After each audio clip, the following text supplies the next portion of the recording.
ഉൽപ്പത്തി പുസ്തകം 28 അധ്യായം.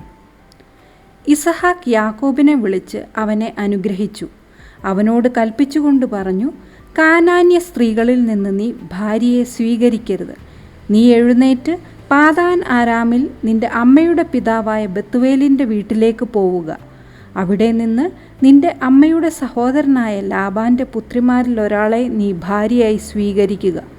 സർവശക്തനായ തമ്പുരാൻ നിന്നെ അനുഗ്രഹിച്ച് ഫലസമൃദ്ധമായി വർദ്ധിപ്പിക്കട്ടെ.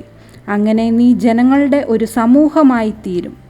ദൈവം അബ്രാഹത്തിന് നൽകിയ നിന്റെ വിപ്രവാസത്തിൻ്റെ ഈ നാട് നീ അവകാശപ്പെടുത്തേണ്ടതിന് അബ്രാഹത്തിൻ്റെ അനുഗ്രഹം നിനക്കും നിന്നോടൊപ്പം നിന്റെ സന്തതിക്കുമായി അവിടുന്ന് നൽകട്ടെ.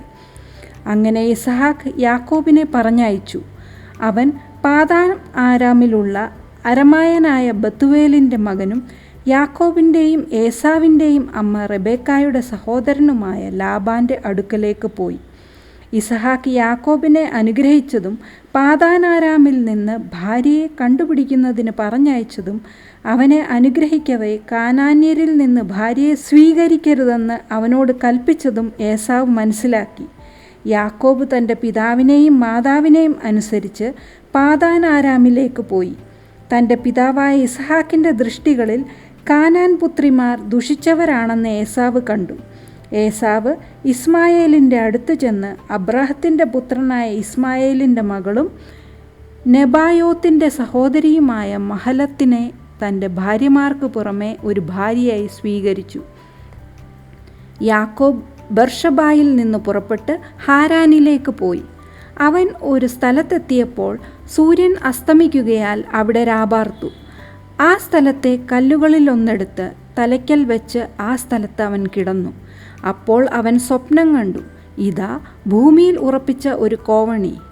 അതിൻ്റെ മുകളറ്റം ആകാശം മുട്ടിയിരുന്നു. ദൈവദൂതന്മാർ അതിലൂടെ കയറുകയും ഇറങ്ങുകയും ചെയ്തുകൊണ്ടിരുന്നു.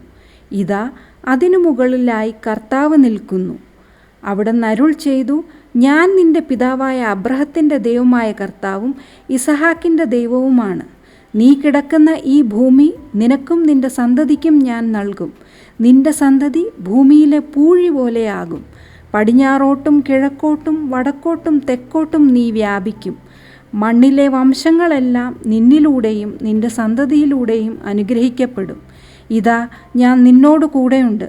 നീ പോകുന്ന ഇടത്തെല്ലാം ഞാൻ നിന്നെ സംരക്ഷിക്കും.